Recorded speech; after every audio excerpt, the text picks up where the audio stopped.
제가 되게 좋아하는 말이 있습니다. 이게 뭐냐면 이제 밥 먹었어? 또 식사하셨어요? 이제 이런 얘기를 듣는 것도 좋아하고 또 이렇게 묻는 것도 좋아해요. 그래서 여러분들이 마스크 쓰셨지만 우리 옆에 계신 분 또 앞뒤에 계신 분께 따뜻한 미소로 또 작은 소리로 물어봐 주세요. 저녁 드셨어요?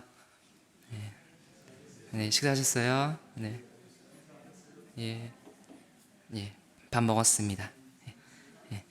저희가 이렇게 뭐 이런 인사와 말을 하는 이유는 이게 이 사람이 진짜 밥을 먹었는지 안 먹었는지가 사실 그 자체가 궁금하다기보다 그 사람에 대한 관심의 표현이고 또 혹시나 또 밥을 못 챙겨 먹었지는 않았나 또 이런 좀 염려가 돼서 하는 말들입니다.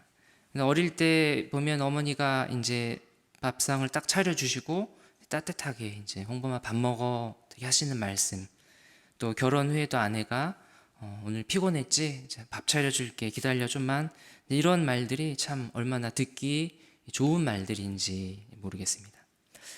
또 제가 성경 속에서도 이제 이런 장면들이 나오는데, 제가 성경 속에서 참 좋아하는 장면 중에 하나가 뭐냐면 예수님께서 이 제자들을 향해서 이러세요. 딱 얘들아 와서 밥 먹어 하시는 부분이 있어요. 이게 이제 요한복음 21장에 보면 제가 그대로 이제 저희 개역개정 말고 새 번역본으로 읽어드리면 예수께서 그들에게 말씀하셨다. 와서 아침을 먹어라. 개역개정에는 이제 조반으로 나오죠. 와서 아침 먹어라. 예수께서 가까이 오셔서 빵을 집어서 그들에게 주시고 이와 같이 생선도 주셨다. 너무 주님이 따뜻하시죠. 얘들아 와서 밥 먹어 이러시는 거죠. 근데 이 말씀을 예수님이 제자들에게 할 때 제자들이 막 이 직전에 전도를 엄청나게 하고 사역을 막 진짜 성과가 엄청나게 좋고 제자들이 아주 잘한 상태에서 이렇게 물으신 게 아니에요. 이때 당시 제자들이 어땠냐면 예수님을 부인하고 심지어 예수님을 배반하고 떠나고 완전히 그들의 사역이 다 실패했을 때, 그때 주님께서 제자들에게 오셔서 하시는 말씀입니다. 주님은 지금도 저와 여러분에게 똑같이 말씀하세요. 뭐라고 말씀하실까요? 예배 잘 드려라. 기도 오래 해야지. 너 새벽 기도 나왔어 안 나왔어? 전도는 몇 명 했어? 교회 봉사 많이 해야지 라고 말씀하시지 않고 똑같이 주님도 저와 여러분에게 밥 먹었어? 안 먹었으면 같이 밥 먹자 이렇게 말씀을 하세요. 진짜 그렇게 말씀을 하세요. 우리가 지난 주일에 성찬식을 하면서 우리 한 목사님 통해서 주신 마가복음 말씀이 딱 그랬죠. 주님께서 저와 여러분에게 그러시죠. 받아라, 받으라, 받아 먹어라. 이것은 내 몸이다. 많이 많이 먹어라. 그래야 산다. 이렇게 주님께서 말씀하십니다. 그러면 이제 주님은 왜 저와 여러분에게 이제 이런 말씀을 하실까요? 또 뜬금없이 먹으라, 받아 먹으라 이런 말씀을 하십니까?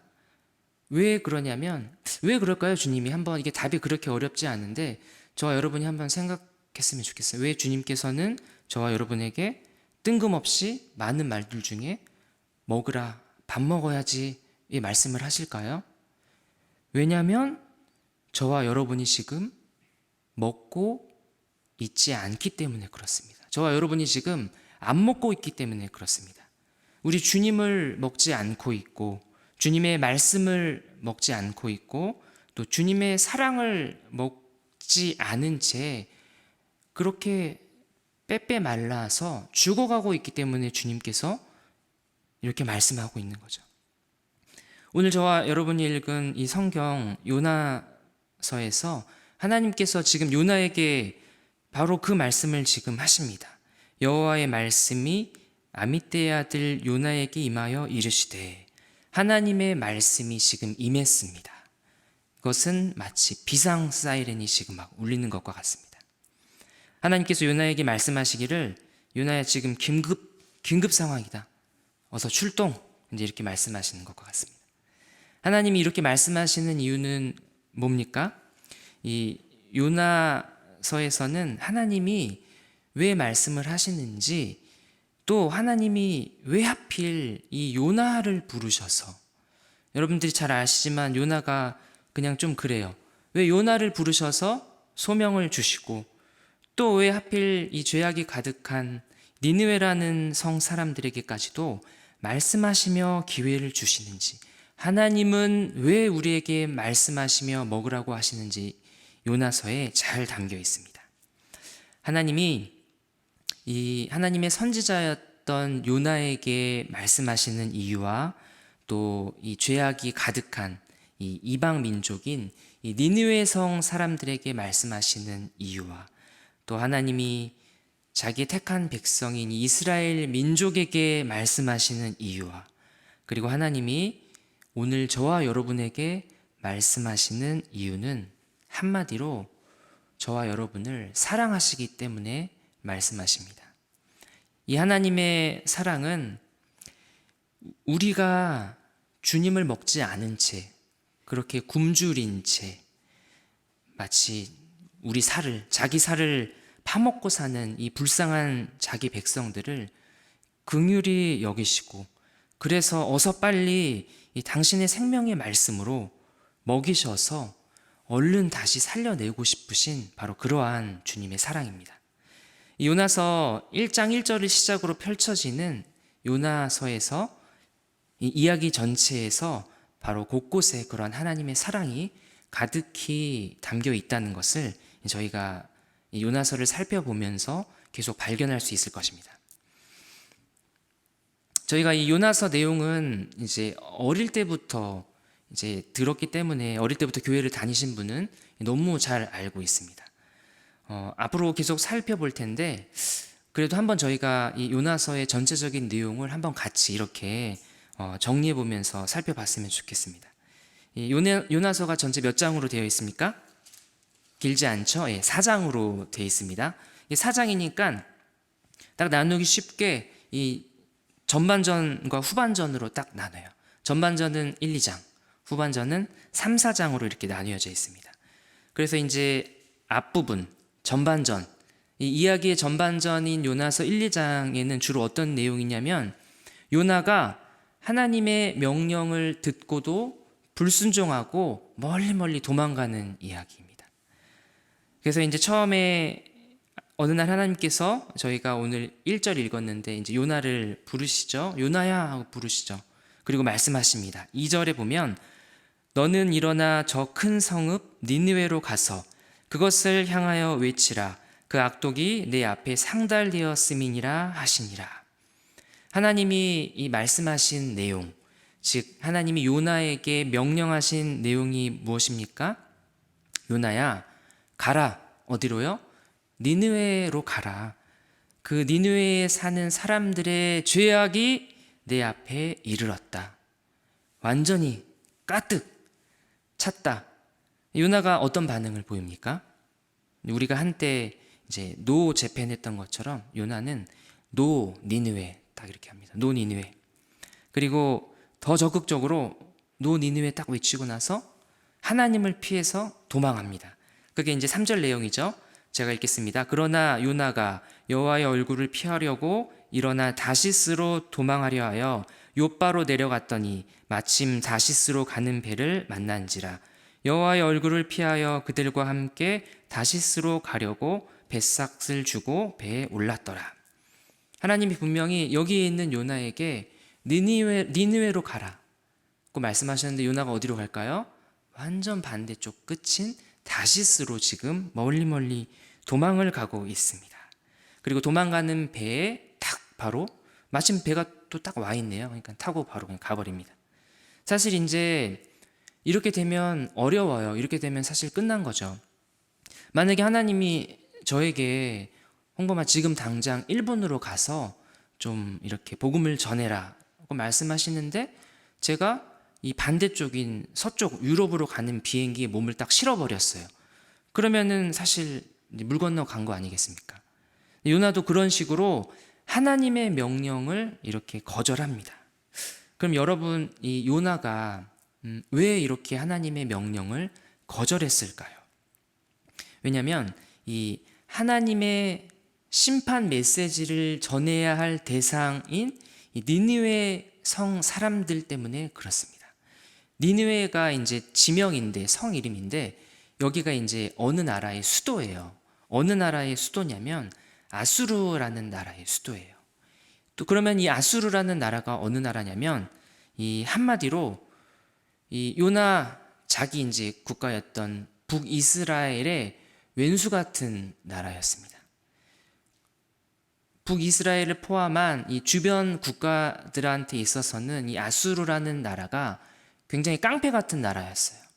틈만 나면 주변 국가 사람들 죽이고 빼앗고 데려가고 파괴하고 정말 징글징글한 나라가 진짜 이 아수르 나라였습니다. 그리고 결국 나중에 이제 지금 말고 나중에 이제 시간이 지나서 이 결국 북이스라엘 요나가 있었던 북이스라엘은 이 아니나 다를까 아수르라는 나라에 완전히 멸망당해서 없어지게 됩니다. 그러니까 요나는 싫은 거예요. 너무 싫은 거예요. 이 왼수 같은 아수르 나라의 수도인 니느웨 땅을 밟는 것 자체도 싫어요. 그렇지만 그것보다 더 싫은 건 뭐냐면 이 아수르라는 나라가 자기가 가서 이렇게 복음의 메시지를 전하면 이 아수르라는 나라가 하나님께 용서받고 구원받는 게 더 기분 나쁜 거예요. 그게 더 싫은 거예요. 그래서 하나님이 명령하자마자 서둘러서 배를 타고 하나님이 가라고 한 니느웨가 아니라 반대쪽인 다시스로 휙 도망가 버리는 겁니다.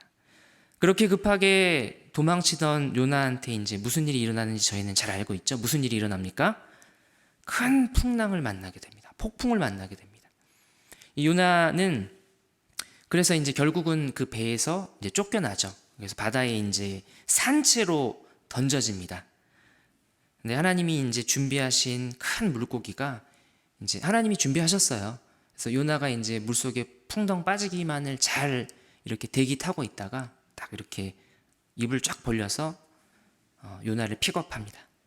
이게 하나님께서 하시는 일들을 가만히 보면 어느 때는 굉장히 이렇게 거칠어요. 하나님이 좀 고상하게 요나가 근데 다시 니느웨로 가려던 요나가 거꾸로 지금 다시스로 가는 배를 타고 도망가니까 물에 빠졌을 때 다른 배를 이렇게 하나 준비하셨다가 그 배에 태워서 다시 니느웨로 이렇게 보내셔도 되는데 그냥 물고기 뱃속에 그냥 바로 태워버리십니다.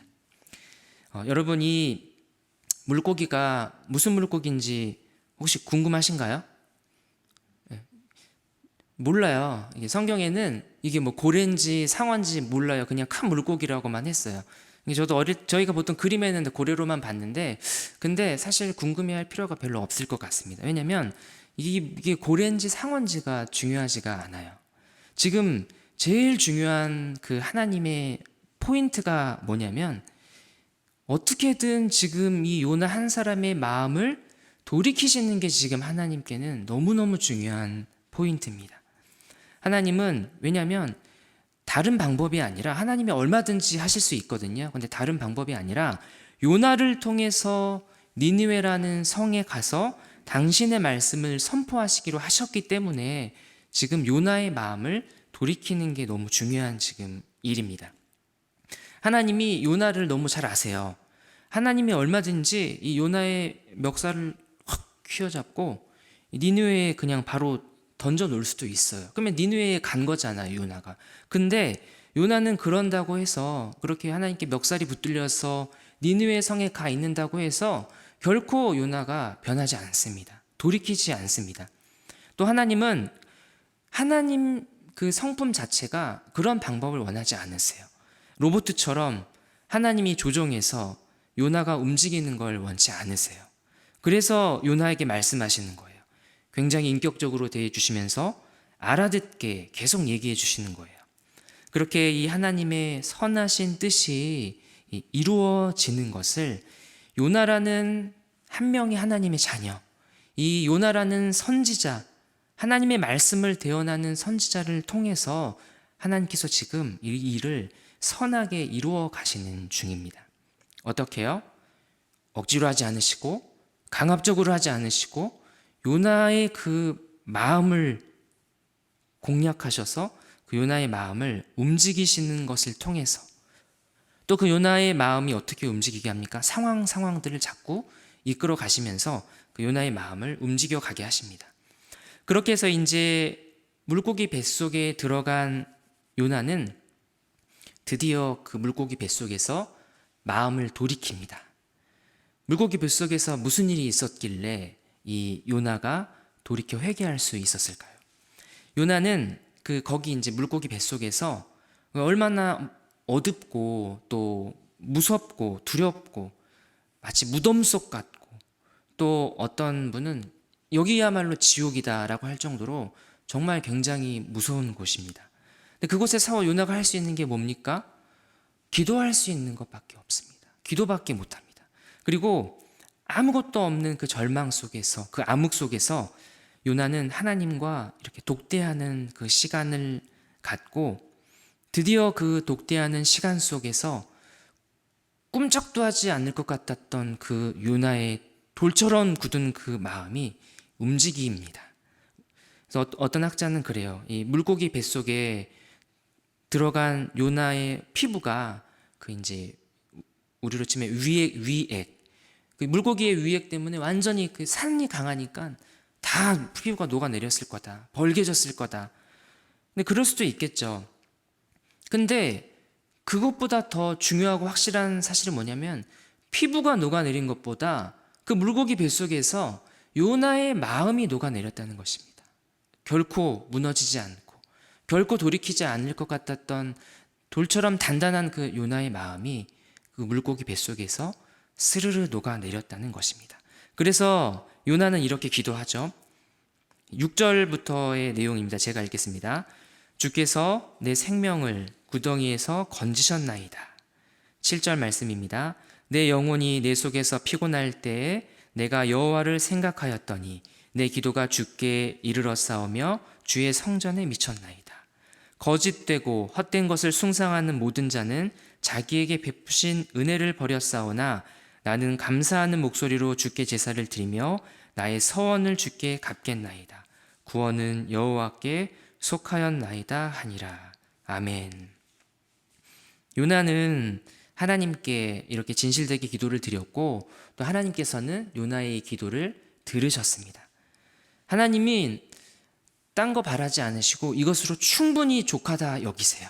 그래서 요나의 기도를 들으신 하나님은 당장 그 길로 물고기에게도 명령하세요. 신기하죠? 물고기에게도 말씀하셔서 요나를 육지에 토해내게 합니다.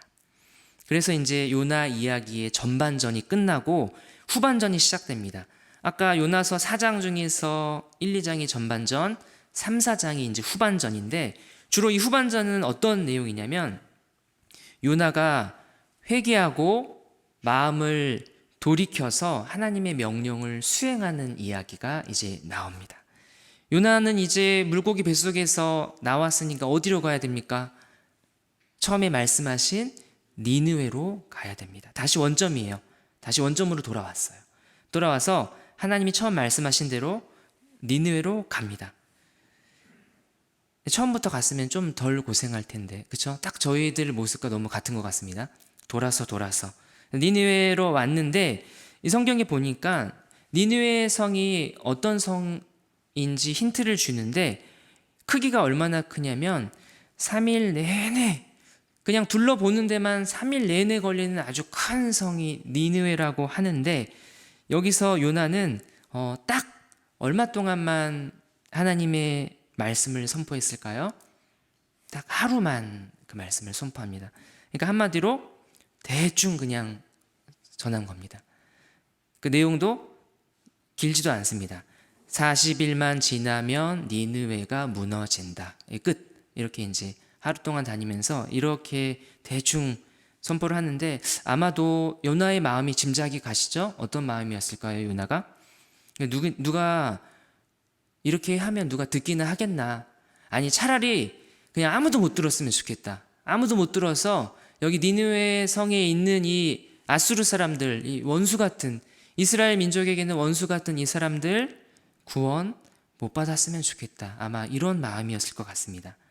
근데 이 하나님의 놀라운 이 구원의 역사는 이 우리 인생들의 생각으로는 전혀 상상도 못합니다.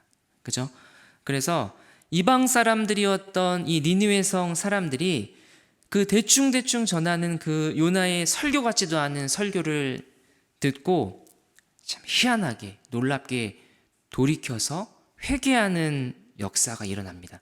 그리고 니느웨 성 사람들은 정말로 구원을 얻습니다. 여러분, 이쯤에서 여기서 요나는 기분이 좋을까요? 기분이 나쁠까요? 하나님의 사람이 하나님의 말씀을 전해서 사람들이 구원을 얻었으면 당연히 기분이 좋아야 하는데 요나는 어떻게 합니까? 4장 1절 말씀입니다. 4장 1절 말씀 우리 한번 여러분이 잠깐 한 장만 넘기셔서 우리 짧습니다. 한번 읽겠습니다. 시작. 네, 요나가 지금 싫다는 거예요. 이거 너무 짜증난다는 거예요. 왜 이스라엘 민족도 아닌 이 이방 민족, 원수 같은 아수르 사람들, 또 니느웨 성 사람들이 구원을 받아야 하냐는 겁니다. 참 요나도 어지간하죠. 이게 그 지옥 같았던 그 물고기 뱃속에서 3일 동안 있으면서 막 잘 모르지만 눈물 콧물 철철 흘리지 않았겠습니까? 그때 받았던 감사, 감격, 그 은혜와 그 구원을 순식간에 싹 조금도 남기지 않고 전부 다 잊고 지금 요나가 까먹었습니다. 제가 만일 하나님이라면 요나가 지금 또 그러고 있으니까 물고기 뱃속에 넣었다가 살려줬더니 또 그러니까 이제는 한 물고기 뱃속에서 3일이 아니라 얘를 한 30년은 한 진짜 집어넣고 싶었을 심정이었을 것 같아요. 근데 저는 그 요나도 요나지만 참 요나도 어지간하지만 하나님도 만만치 않은 분이라고 저는 생각을 합니다.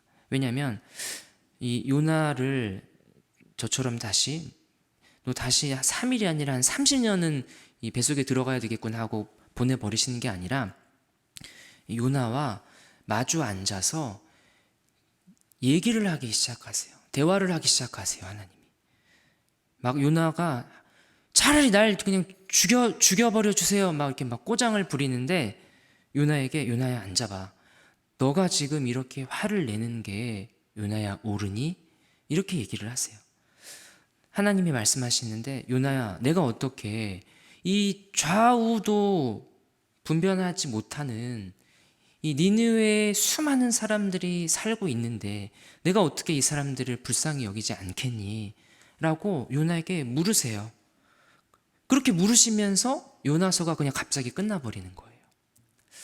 그러면서 이 구약성경 요나서는 그렇게 끝이 나고 그래서 제가 이런 장면들을 보면서 뭘 알 수 있냐면 하나님이 이건 니느웨가 멸망하는 걸 원치 않으셔서 구원해 주셨으니까 니느웨 성 사람들을 사랑함과 동시에 요나도 사랑하시는구나.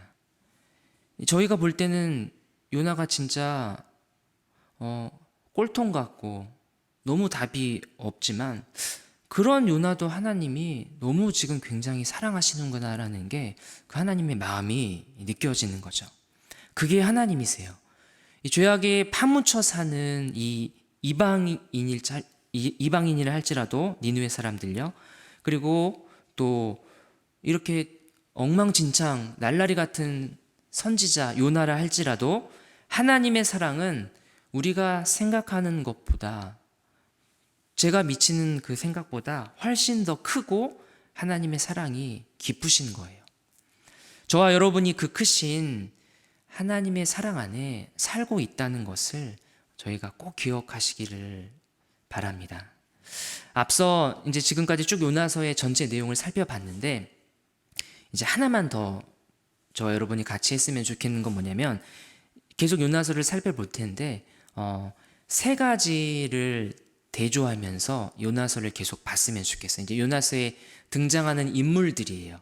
요나서에 등장하는 인물들을 놓고 서로 이렇게 대조를 하면서 보는 건데 이게 이렇게 하면 요나서를 이해하는데 아마 저와 여러분에게 큰 도움이 될 것 같습니다. 그 세 가지가 뭐냐면 첫째는 뭐랑 뭐를 비교하고 대조하는 거냐면 앞서 말씀드린 이 전반부에 있는 처음 요나의 모습과 후반부에 등장하는 요나의 모습이에요.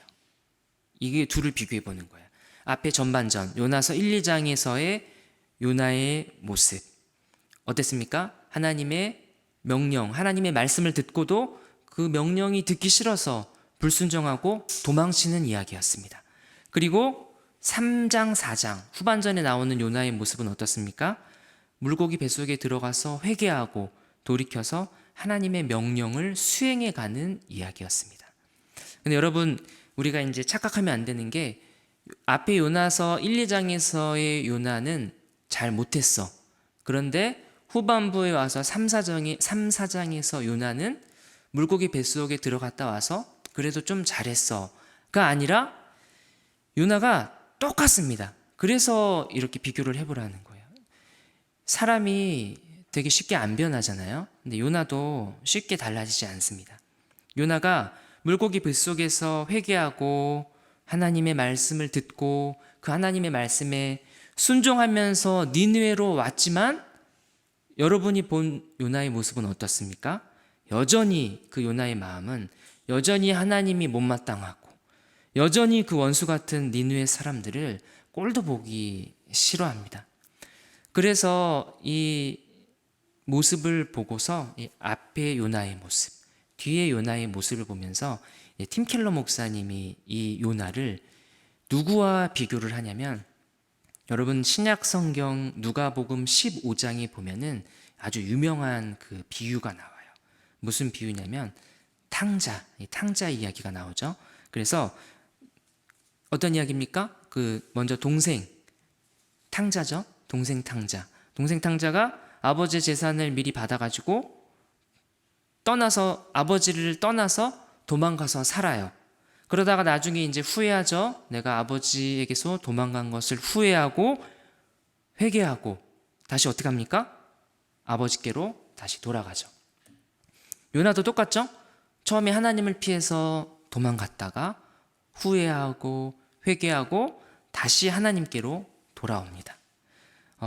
그래서 근데 이제 요나서 이제 후반부 3, 4장에서의 나오는 요나는 조금 전에 저희가 살펴봤던 그 누가복음에서 동생 탕자가 아니라 다른 탕자가 한 명 또 있죠. 누가복음에 동생 탕자 말고 누구 탕자요? 형 탕자요. 둘 다 탕자죠. 한 명만 탕자가 아니라 형 탕자의 모습과 요나서에 나오는 그 후반부의 요나의 모습이 똑같다는 거예요. 여러분 먼저 그 누가복음에서 그 형이 어땠는지 한번 모습을 한번 잘 떠올려 보세요. 어땠습니까? 동생이 회개하고 다시 집 나갔다 돌아왔어요. 그러면 자기 동생이 돌아온 거니까 아버지가 기뻐하는 것처럼 형도 같이 기뻐하고 축하해주고 그렇게 동생을 감싸줘야 되는데 형은 어떻게 하죠? 이 동생이 너무 싫은 거예요. 그리고 동생만 싫은 게 아니라 그 동생을 아무렇지 않게 용서하는 아빠도 같이 꼴보기 싫은 거예요. 그래서 형이 어떻게 하죠? 아버지에게 화를 내고 원망을 합니다. 누구랑 똑같죠? 요나랑 똑같죠? 요나도 그랬죠? 니느웨 사람들이 회개하고 하나님께 돌아오자 하나님은 니느웨 사람들을 용서합니다. 그랬더니 요나가 어떻게 합니까? 하나님에게 막 화를 내고 싫어하고 누구처럼요? 누가복음의 그 형 탕자처럼 똑같이 그렇다는 것입니다. 이처럼 요나의 모습을 이렇게만 봐도 요나에게는 지금 굉장한 지금 심각한 문제가 그 내면에 있다는 것을 저희가 알 수 있습니다. 그건 뭐냐면 다른 게 아니에요. 요나가 뭐 성질이 괴팍해서 그런다거나 요나가 뭘 몰라서 그런 게 아니라 요나한테 지금 결핍된 굉장히 중요한 건 뭐냐면 아버지 하나님의 마음을 전혀 지금 모르고 그 마음을 공감하지 못하고 있다는 것입니다. 아버지 하나님의 마음에서 멀리 떨어져서 돌아서 있다는 것이 지금 요나가 마음속에 가지고 있는 가장 큰 문제점이었습니다. 누구처럼 그렇습니까? 저와 여러분처럼 그렇습니다. 똑같습니다. 저희가 뭐 동생 탕자, 형 탕자, 요나 얘기했지만 그 모습이 너무 저와 여러분의 모습과 닮아 있다는 것을 여기에 있는 그 누구도 부인할 수 없습니다. 그리고 이제 이렇게 이제 대조를 했다면 두 번째로 저희가 요나서를 앞으로 계속 살펴볼 때 서로 이렇게 비교하면서 보면 좋을 사람이 나와요. 이게 누구냐면 누구와 누구를 비교하고 대조하냐면 요나와 누구냐면 이방인들을 같이 비교해 보는 거예요. 그렇죠? 요나서에는 이방인들이 나와요. 두 부류의 이방인이 나옵니다. 첫 번째, 제일 먼저 나오는 이방인들 어디에서 등장했을까요? 요나가 배를 타고 도망할 때 그 배의 선원들이 이방인들이었어요. 다시스로 가는 배의 선원들인데 보세요. 어떤 일이 있었습니까? 항해 중에 폭풍을 만나죠. 폭풍을 만났을 때 이 이방인들은 이방인이니까 하나님을 모르죠. 하나님을 믿지 않았겠죠. 그래도 적어도 이들은 자기가 믿는 신에게 그 신을 찾아서 살려달라고 이렇게 간절히 부르면서 기도합니다. 또 기도만 하는 데서 그치지 않아요. 어떻게든 배가 막 요동치니까 배를 살려야죠. 그러니까 배에 있는 무거운 짐도 내 던집니다. 또 이 사람들이 되게 착해요. 나중에 이 지금 폭풍이 요나 때문에 일어났다는 것을 알았거든요. 그럼 저와 여러분이라면은 너 이놈의 새끼 하면서 요나를 집어 바로 던졌을 거예요. 너 때문이었어 그러면서. 근데 이 사람들이 어떻게 하냐면 안 그래요. 어떻게든 같이 요나도 살리고 자기들도 살려고 부단히 애를 쓰는 모습이에요. 그런데 이때 너무나도 대조적인 한 사람 누구죠? 요나가 지금 이때 뭐 하고 있습니까? 그 이방인들은 그 고생을 하고 자기 신을 찾아서 기도하고 애쓰고 있는데 요나는 가장 안전한 곳 배 밑에 혼자 들어가서 쿨쿨 잠을 자고 있습니다. 한심하죠. 이 하나님의 선지자였던 요나보다 제가 볼 때는 또 많은 학자들이 볼 때는 이 영적으로나 또 실제적으로나 이방인들의 모습이 더 나아 보인다는 것을 저희가 볼 수 있습니다. 그리고 두 번째 나오는 이방인들이 나와요. 첫 번째 나오는 이방인은 배의 선원들, 두 번째 나오는 이방인들은 바로 요나가 복음을 선포한 대상인 니느웨 사람들입니다. 이방인이죠. 아수르니까. 요나가 그 짧고 대충 회개하라 이 메시지를 전할 때 이들이 듣는데 이들이 그냥 듣고 바로 돌이켜 회개하게 됩니다. 비록 그 앞서서는 너무 그 심한 죄악, 그 악독이 가득히 찬 그 니느웨 사람들이었지만 하나님의 말씀이 비록 짧고 별 볼 일 없는 모습으로 임한다 할지라도 하나님의 말씀이 임하자 이 이방 사람들은 그 말씀 앞에서 경외심을 갖고 그 말씀을 듣고 돌이키는 모습을 가졌던 것입니다. 반면 요나는 또 계속 비교하는 거예요. 이 니느웨 사람들과 요나는 어떻습니까? 그 물고기 뱃속까지 다녀왔는데도 여전히 그 마음이 아주 강팍합니다. 돌처럼 단단하게 굳어 있습니다. 여전히 교만하고 여전히 자기중심적이고 여전히 사랑이 없는 게 바로 요나입니다. 선지자였던 요나와 이방인이었던 니느웨 성 사람들이 굉장히 대조적이죠. 마지막 세 번째로 대조해 보면 좋을 그 인물 등장하는 대상이 뭐냐면 이번에는 요나와 하나님입니다. 너무 당연하지만 그 요나는 그 하나님의 사람이고 선지자고 그런데도 너무 그 사랑과 긍휼의 마음이 요나에게는 없어요. 늘 뭐가 계속 못마땅해요. 요나는. 그런데 요나가 요나서를 읽어보면 내내 퉁퉁거려요. 내내 불평하고 요나가 하나님한테 제일 많이 요나서에서 바라는 게 뭐냐면 자기 죽여달라는 거예요. 참 그래요. 요나가 계속 짜증내고 근데 딱 한 번 제가 발견한 건 딱 한 번인데 요나가 그렇게 계속 불평하고 뭔가 못마땅했던 요나가 딱 한 번 너무 막 신나고 이게 왜 이래 막 웃으면서 기뻐하는 장면이 나와요. 그게 어떤 장면이냐면 이 6절 말씀입니다. 우리 4장 6절 말씀 우리 한 목소리로 한번 같이 읽겠습니다. 요나서 4장 6절 시작.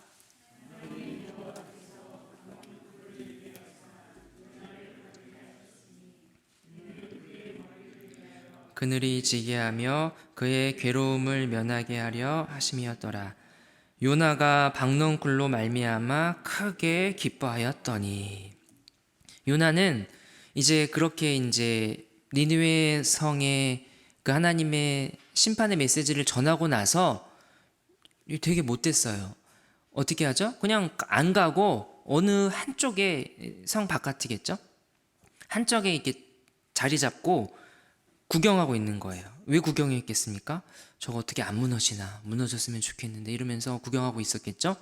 근데 이제 중동이니까 얼마나 그 햇볕이 뜨겁겠어요?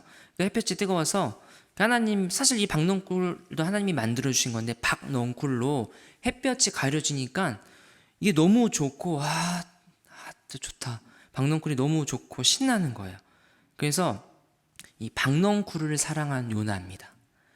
결국 박넝쿨이 있어서 너무 기뻤다는 것은 뭐냐면 요나가 설마 박넝쿨을 사랑했겠습니까? 요나는 자기 자신을 그렇게 사랑했던 거예요. 자기는 끔찍했던 거예요. 반면 이 요나와는 달리 하나님은 박넝쿨이 아니라 그 니느웨 사람들을 불쌍히 여기는 거예요. 그 니느웨 사람들이 제일 꼴보기 싫을 사람이 하나님이세요. 죄악이 가득하니까. 그런데도 이 니느웨 사람들을 사랑으로 기다려주시고 기회를 주시고 포기하지 않으시는 하나님이십니다. 비록 이 니느웨 성 사람들이 가득한 죄악을 지었지만 하나님은 니느웨 성 사람들을 보면 그냥 불쌍한 거예요. 긍휼한 마음이 하나님께 있으셨던 거예요. 하나님의 말씀이 없어서 이 사람들이, 그래서 뭐가 옳은지도 모르고 뭐가 그른지도 구분하지 못한 채 그렇게 사는 그 죄인들이 하나님은 그저 불쌍한 것입니다. 그래서 요나의 모습과 하나님의 모습을 대조해 보면 너무 이렇게 다르죠. 그래서 이렇게 계속 저희가 한 3가지를 대조해 보면 뭐가 부각되냐면 요나예요. 요나가 지금 어떤 문제를 가지고 있는지가 확 부각이 돼요. 그렇죠?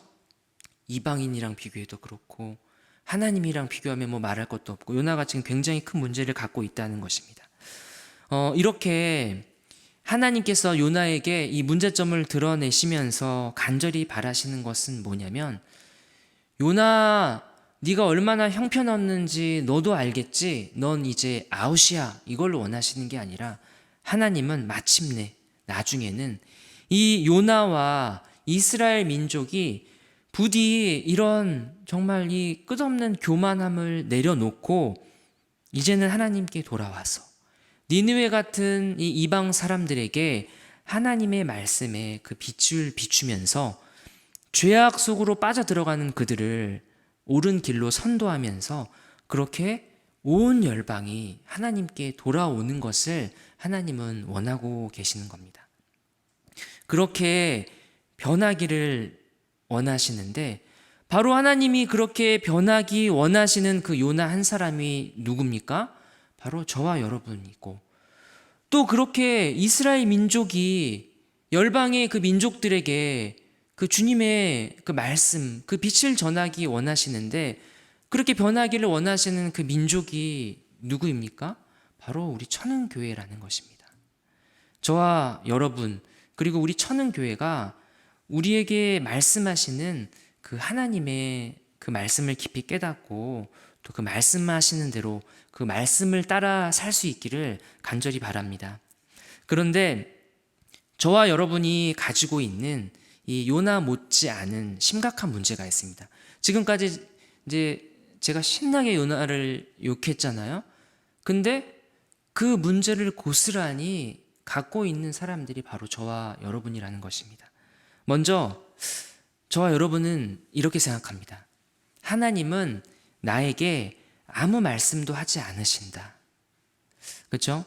지금 내 삶이 이렇게 힘들고 지금 내 삶이 이렇게 무너져 있고 뭐 하나 제대로 되는 게 한 가지 것도 없는데 하나님은 도대체 어디 계시는가? 어디서 뭘 하고 계시는가? 왜 아무 말씀도 안 하시는가? 하면서 하나님을 불신한다는 것입니다. 그것이 저와 여러분이라는 것입니다. 사랑하는 여러분, 그때 너무 마음이 답답하고 또 힘든데, 그렇지만 저와 여러분이 꼭 믿어야 하는 사실은, 저와 여러분의 생각처럼 우리가 힘들 때 하나님은 나에게 아무 말씀도 하지 않으시지 않고, 하나님은 지금까지 단 한 번도 말씀하지 않으신 적이 없으십니다. 말씀으로 세상을 창조하신 하나님은 지금 바로 이 순간이죠. 설교자를 통하여 강단에서 하나님의 말씀이 선포되게 하시는 이 순간에도 그 당신의 그 말씀으로 새로운 창조를 지금도 이루어 가고 계십니다. 그리고 하나님은 계속해서 우리에게 말을 걸어오세요. 성경을 통해서, 설교를 통해서, 또 우리의 삶에 일어나는 정말 숨 돌릴 틈 없이, 숨 쉴 틈 없이 계속해서 연쇄적으로 일어나는 우리 삶의 사건, 관계의 어려움, 고난, 말로 다 할 수 없는 그 수많은 것들을 통해서 계속해서 지금 저와 여러분에게 말을 걸어오고 계시고 말씀하고 계시는 하나님이라는 겁니다. 누구는 그 육신의 질병으로, 또 누구는 관계의 그 어려움으로, 경제적인 문제로 계속 저와 여러분을 흔들어서 깨우고 계시는 중입니다. 만일 우리가 지금 요나처럼 잘못된 마음을 품고 잘못된 걸음을 가고 있다면 하나님이 그렇게 말씀하시면서 우리가 경로를 다시 옳은 방향으로 옮기기를 원하고 계세요. 또 반대로 지금 내가 맞는 길을 가고 있는데, 근데 맞는 길, 옳은 길을 가고 있을 때라도 우리가 힘들고 이게 이 길의 끝이 보이지 않아서 막막하고 답답하고 외로울 때 하나님은 그때도 똑같이 말씀하세요. 뭐라고 말씀하세요? 얘야, 힘들지. 근데 지금 너가 걷고 있는 그 길이 맞다. 그냥 그대로 계속 가면 돼. 하시면서 우리의 걸음을 인도하시고 또 이끄시는 그러한 하나님이라는 것입니다. 저와 여러분이 이 사실을 꼭 믿었으면 좋겠습니다. 하나님은 늘 이렇게 말씀하시지만 문제는 하나님이 아니라 이제 우리 마음에 그 문제가 있어요. 하나님의 마음과 또 하나님의 말씀에서 우리가 멀어져 있다는 것이 문제입니다. 여러분 보세요. 요나는 배를 타고 하나님을 떠나 도망갔어요. 근데 우리는, 저와 여러분은 그게 배만 아닌 거예요. 배만 안 탔을 뿐 저와 여러분도 다른 걸 타고 하나님을 멀리 피해 도망가요. 여러분은 뭘 타고 도망가고 계십니까? 누구는 사람을 타고 도망가요. 내가 의지할 수 있는 사람, 또 내가 나한테 도움을 줄 수 있는 사람이라는 배를 타고 도망가고, 누군가는 또 껑충 뛰어오른 그 우리 집값, 너무 이게 안정된 거예요. 그런 걸 타고 도망가고, 누군가는 내 실력, 누군가는 또 내가 가지고 있는 그 수많은 것들, 그런 것들을 타고 하나님을 멀리 떠나 그것을 의지한 채 주님으로부터 멀리 도망가고 있다는 것입니다. 만일 저와 여러분이 진짜로 그렇게 요나가 배를 타고 도망간 것처럼 저와 여러분이 우리가 의지하고 탈 수 있는 다른 걸 타고 도망가고 있는 게 맞다면, 그리고 저와 여러분이 분명 하나님의 자녀가 맞고 하나님의 부름을 받은 것이 맞다면, 그리고 이 세상을 빛과 소금으로 살아가면서 그 하나님의 사명을 감당해야 할 그 주의 자녀들이 맞다면, 확신하건대 저와 여러분이 탄 그 배는 분명히 좌초될 것입니다. 요나가 탄 배가 안전하게 다시스로 가서 요나가 다시스에서 잘 먹고 잘 살 수 없었던 것처럼, 저와 여러분이 하나님의 자녀이고 하나님의 소명을 받은 그 하나님의 참 신자가 맞다면 결코 하나님을 떠나서는 살 수 없는 것이 바로 저와 여러분의 인생이기 때문에 그렇습니다. 여러분, 그렇게 우리가 탄 배가 좌초된다면 여러분, 그것은 불행입니까? 행복입니까? 그게 더 행복인 줄로 믿습니다. 사랑하는 여러분, 우리가 이제 이 요나서를 그렇게 함께 살펴보면서 가장 중요한 것 하나를 놓치지 않았으면 좋겠습니다. 요나서를 통해서 계속 말씀하실 거예요. 우리의 마음을 두드리실 거예요. 그때 중요한 것은 지금 하나님이 이 말씀을 하시는 이유가 무엇인지를 아는 것이고, 그 하나님의 말씀의 참뜻이 무엇인지를 아는 것입니다. 그리고 하나님의 그 말씀의 화살이 누구를 향하고 있는지를 저와 여러분이 바로 보는 것입니다. 만일 하나님의 말씀의 화살이 저와 여러분을 향하고 있는데도 나는 아니죠, 나는 아니지요 하면서 저 사람이죠, 그 사람이죠, 그렇게 하면서 자꾸만 요리조리 피한다면 어쩔 수 없어요. 저와 여러분은 또다시 물고기 뱃속 한번 또 들어갔다 나와야 되는 거죠. 이 요나서를 통해서 하나님의 말씀이 전해진 이 니느웨 같은 이방 땅이 복을 얻잖아요. 그런데 니느웨 성 사람들이 복을 얻은 것과 못지않게 더 크게 그 말씀을 전한 요나는 비교할 수 없는 더 큰 복을 얻는다는 것을 또 저와 여러분이 기억했으면 좋겠습니다. 이게 무슨 내용이냐면 저희가 선교를 하잖아요. 우리 천은교회도 이제 코로나 전에는 해마다 이렇게 갈 수 있는 대로 해외 선교를 갔다고 들었는데, 가신 분들은 경험하겠지만 해외 선교를 가면서 물론 그 현지에 있는 선교사님과 또 현지인들이 하나님의 은혜와 복을 누리죠. 근데 다녀온 얘기를 가만히 들어보면 그 은혜와 복을 누가 다 받아봤습니까? 갔다 온 사람들이 너무 많이 그 은혜와 복을 누리고, 다녀오신 분들이 더 많이 성장해서 돌아온다는 것을 저희가 느낄 수 있죠. 알 수 있죠. 그게 정말 진짜로 맞습니다. 그래서 이런 것들이 참 중요한 것 같아요. 여러분, 이 하나님이 말씀하시는 이유, 이것이 이제 오늘 이 설교의 제목인데 말씀을 정리하겠습니다. 하나님이 말씀하시는 이유는 무엇입니까? 한마디로 저와 여러분을 사랑하기 때문입니다. 그렇죠? 설교자가 설교하는 이유도 마찬가지죠. 설교자가 이렇게 설교를 하는데 청중들을 향한 사랑의 마음도 없고, 팀켈러 목사님이 하신 말씀인데 청중을 향한 사랑의 마음도 없고 하나님의 말씀을 향한 사랑도 없이 그저 그냥 준비된 이 연설문을 가지고 얘기한다면 그것은 그냥 주어진 업무를 해나가는 그냥 일에 불과하다는 것입니다. 주님께서 저와 여러분에게 말씀하십니다. 이것은 우리의 이 신자의 여정, 신자의 삶은 성공이 아니라 섬김이다. 그리고 성공이 아니라 성장이다라고 말씀하십니다. 그리고 사랑하자 말씀하십니다. 이것이 저와 여러분이 일평생 저희는 또 요나처럼 살아갈 거예요. 실패할 거예요. 그렇지만 그 일평생을 주님께서 저와 여러분을 부르셔서 이 소명을 주시고 붙들어 가시고 함께 하시는 이유입니다.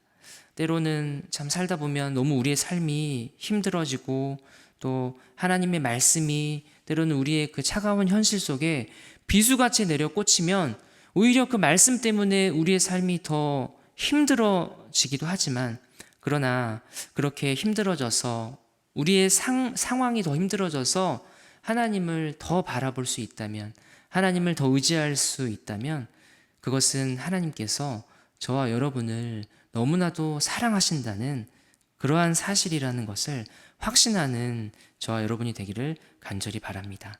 기도하겠습니다. 사랑의 주님, 감사합니다. 주님의 말씀, 그 말씀이 우리에게 임하신 이유, 우리 주님이 우리를 사랑하신다는 그 사실을 굳게 믿고 그 말씀대로 순종하며 살아가는 우리 모두가 되게 하여 주시옵소서. 그렇게 하실 주님을 믿사오며 살아계신 예수님의 이름으로 기도드립니다. 아멘.